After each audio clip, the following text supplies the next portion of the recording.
Hello and very warm welcome everyone. It's Marta. Welcome back. My friends, if you having a trouble to find idea for a masculine card gift project, I have something fabulous for you. The best idea for me, if it comes for giving the masculine type of the card, is to create a chocolate box. There is no better treat then give someone chocolate nicely wrapped in a packaging. And this is what we're gonna do today. To create our chocolate box, the best way is to actually have the chocolate bar in hand so you could create your own box by placing it over the on the scoring board and kind of you wrap it around. So I'm checking the measurement for this chocolate bar, and this is a pure coincidence. We are working on a Mercy chocolate again. I'm not being sponsored by them, even if I would love to. I asked my husband to buy me one, and this is what he picked. I wasn't in the store, so we've got a Mercy again. Anyway, I've placed my chocolate on the scoring board, and the width of this bar it's 4 inches, and it's fairly thin. So I set the thickness for half an inch. So I score it at 4 inches, half an inch, 4 inches, and half an inch. Or if you would do it in centimeters, that was 10 centimeters, one and a half, then again 10 centimeters and one and a half, and the rest remaining piece will be the flap on the inside. Like this will be the pocket for our chocolate box. And now this chocolate bar, it's actually quite long, so I didn't have enough space to create those double flaps on the sides so I could wrap them around. So instead of that, what I did, I've checked the measurement of this last shorter side, which will be on the inside, and then I marry up the flap in the middle section. So on the middle section, the flap is not going through the whole panel, but it actually equal the measurement from this last bit. I don't remember how much it was left, but we had 4 and 4, so that's 9 inches, so it was 11 and 3/4, so that should be 2 and 3/4, I believe. But whatever left, it doesn't really matter because it's gonna be inside. And here I am cutting some notches, and I'm only doing it on the middle section, and this little strip in between, which will be for the width. The last part flap is stay straight because this is what's gonna be visible on our project. I'm gonna be dressing this box, and this is something I haven't been used for a while. I have the whole collection of those candy core papers, which I really like. For many years, I was using them over and over again, and I still have got quite a lot leftovers, and I think these are brilliant. For the second, you can see this little ephemera pieces that was leftovers from my last project which was this tower card, and this color combination actually inspired me to create this uh, kind of a masculine chocolate box. So I've choose similar color papers, and I'm gonna be play with them.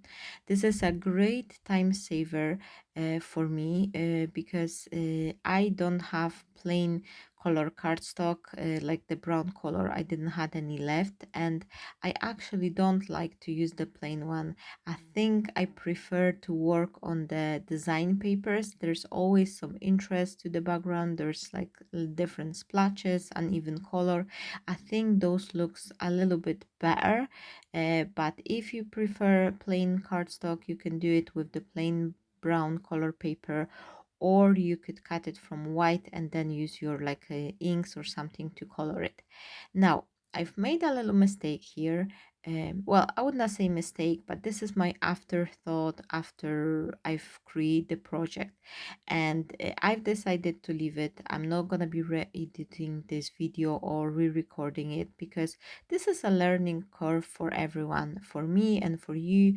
I'm giving you a little bit insight wherever I'm creating something and I've made a mistake. I like to keep it on because we can all learn from it and have a little bit more experience, like to how to avoid things in the future. I thought I'm gonna be making myself a favor and do a little bit shortcut. If I will cut one layer of those 1 inch squares, and then I'm gonna quickly glue them onto the piece of the card, and I will just chop it like one by one, and that will be faster than cutting two sizes of squares and matting and layering them. How wrong was I? And the first layer, which I cut like 1 by 1 inch or 2.5 by 2.5 centimeters, they were all nice and even. But when I placed them on a card and I was trying to space them up evenly, it didn't work. And when I was chopping them, a few times I just had to go around, re-chop it. It would be way easier if I would just actually cut slightly smaller, like slightly larger or smaller, it doesn't matter, squares like 1 inch and 1/8 or something, and I would cut those squares using the guillotine, make sure they all measure, they have the same measurement, and then mat and layer them afterwards. Here I thought I'm doing myself a favor, but it turned out it wasn't as great, and they weren't as nice and even as I would like to. And one more thing I want to tell you, and this is so true. Not long ago, I was visiting the channel of my friend Simone from Blonde's Crafts and Cards, and she was talking about having the anxiety of the things not being super perfect. And I think this is the sign of the crafter maturing. Like, I suppose, well, I cannot speak for everyone, but hearing Simon talking about it, I was like, this is exactly as I am. Like at the beginning of my crafty journey, I was very stressed. I was very like, concentrated. Oh, everything had to be so even, and I was just getting upset if the things didn't work my way. Now, after a years and making so many different projects, I'm kind of growing to be more kind to myself and be more appreciative for my own work. After all, this is something I create with my own heart and hands. I'm giving my heart, I'm giving my, super crafty powers, if I can say so. We all have this power in our hands to create something out from the paper, and this is something we should be more appreciative. So here the things didn't went exactly the way I've planned, and those squares, they were just like, oh, this wasn't my day, if I can say so. But in overall, I've decided to leave it like that, and I'm super happy with it because this is something I've created, I've made it, and even though it's not perfect, it has character and it will be unique, it's gonna be one of a kind, and there I'm pretty much sure that the person who will receive this chocolate, they will appreciate it, especially the sweet content inside. That one I'm pretty much sure. Now, let me know if you're watching. Are you a sweet person? What is your guilty pleasure? Like, do you like having a piece of chocolate to your morning coffee? Or let me know. I just want to know about it. Now, I'm cutting a bunch of the mats and layers, and uh, I'm just eyeballing it. Basically, I'm placing the piece of the paper on this chocolate, and I'm making the pencil mark where to cut. And I was waiting for my hot glue gun to heat up, and now I am placing those chocolate squares on top of this chocolate bar.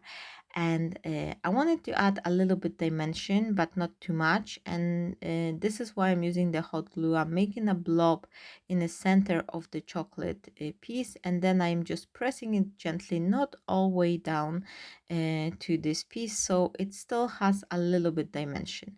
In the process, I actually lost one square. Here you can see one is missing, but I was like, okay, it's fine. I'm just gonna cover it. And I'm using a piece of the kitchen aluminum foil, and I think it's just looking brilliant. This is, something we can add to our crafting, and it's really start looking like a real chocolate. Once it's gonna be in this colored paper wrapper, I think it's gonna be just looking fabulous. Even now it's looking great. Now I had this piece matching, and I thought I'm just gonna tear it and place it on top, but then I was thinking that this foil may peek out from the side, so I've decided to actually wrap this chocolate bar with this blue color paper.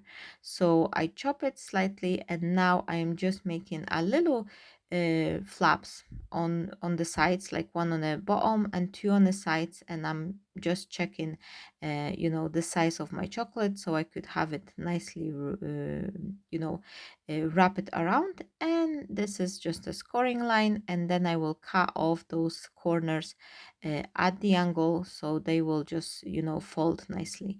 I am folding those creasing line, and then I'm using my bone folder to help me to put them flat. And you can see here it's a little bit taller in some places, but this was my plan because I wanted to tear it, and I'm just gently distressing this piece so it looks like someone was so you know uh, hungry for a chocolate that they just rip the box open, and they just have it open like that. It's a really nice effect, and what is important, this project basically doesn't need any die cutting. So again, if you are a beginner crafter, this is something you can easily recreate. If you just have the scoring board, that would be very handy, and it's something you can do. And even if you don't have the scoring board, you can place like take a bed sheet or some material, fold it like 2 or 3 times so you have a little bit of the cushioning. Take a ruler and little like a bone folder or pen which is not working, and pressing it beside the ruler, you can create your own scoring line. Maybe use a towel or something. You will need something which will be a little bit more soft, so you could easily create those lines. And if you're gonna be pressing against the ruler, the metal ruler, you will be able to create the creasing line. But the scoring board, it's quite handy, and I think this is one of the tool which is highly underrated. There's so much more things you can do with it, and I'm actually planning to record a video about it, about the different things you can do with your scoring board. So let me know if this is something you will be interested in.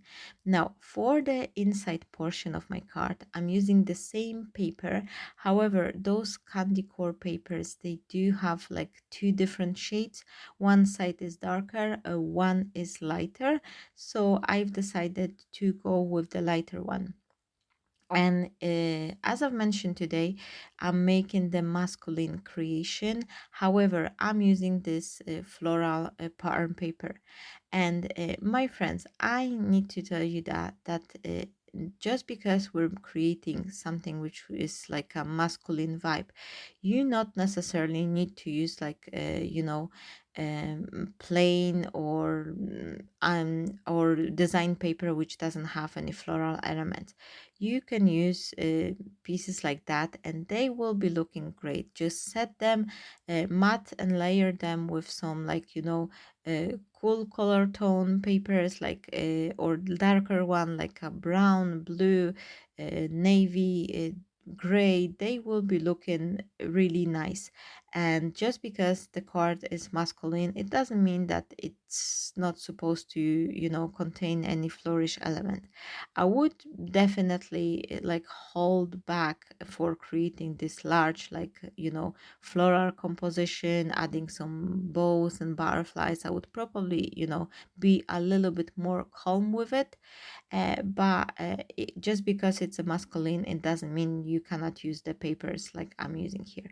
Now, I've made a mistake and I've decided to rip it apart, but I really wanted to have this continuation of the pattern on the inside, because once you open up the chocolate box, you will see them side by side. If I would not have to place anything on the other side of the paper, that will be like a white paper on the back side, I would not tear it, like I would not try to, take this piece apart, because I could destroy it. But because I knew I'm gonna be adding additional layer from the other side, it would not matter if I would rip it in the center or not. So this is why I allow myself to do a little surgery. Uh, on the outside portion, it would not matter, because you're not gonna be seeing the both sides of the chocolate box at the same time. Like one will be on the top, one will be on the bottom. But on the inside, once you open up, I think it always looks a little bit more elegant if you've got this continuation of the pattern. I'm also adding those little pieces to go in between on the sides. Like once you have the chocolate box, that will be on this side pieces, and those one I've decided to leave uh, with just the blue color cardstock. You're not necessarily need to put matte and layer to everything.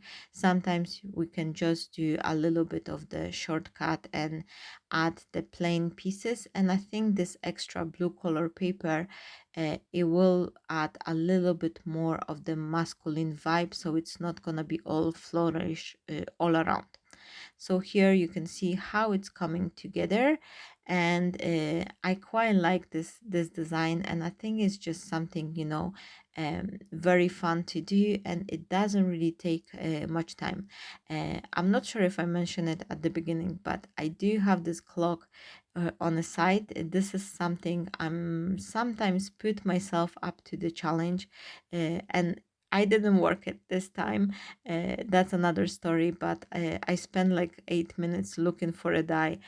So I once the clock will go down to zero, I actually reset it and add another a couple more minutes. So in overall, it took me 70 minutes to create this project, including that search time. I think it's not bad. And I think it's something, if you're creating the card, you can may as well create the chocolate box, and that will be serve you as a card, but also as a little gift. And you can, on the inside flap, once you open it, you can add your wishes, you can add some gift card or money envelope or something.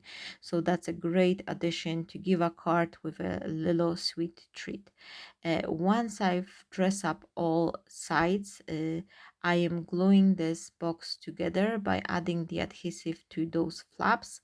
And it's always better to actually dress your chocolate box before you put it together, because once you put it together, you won't have like for the middle section, which is that will be in the air, so you won't have enough support to dress it and press the paper onto it. So it's always a better idea to dress it up front and then put it together.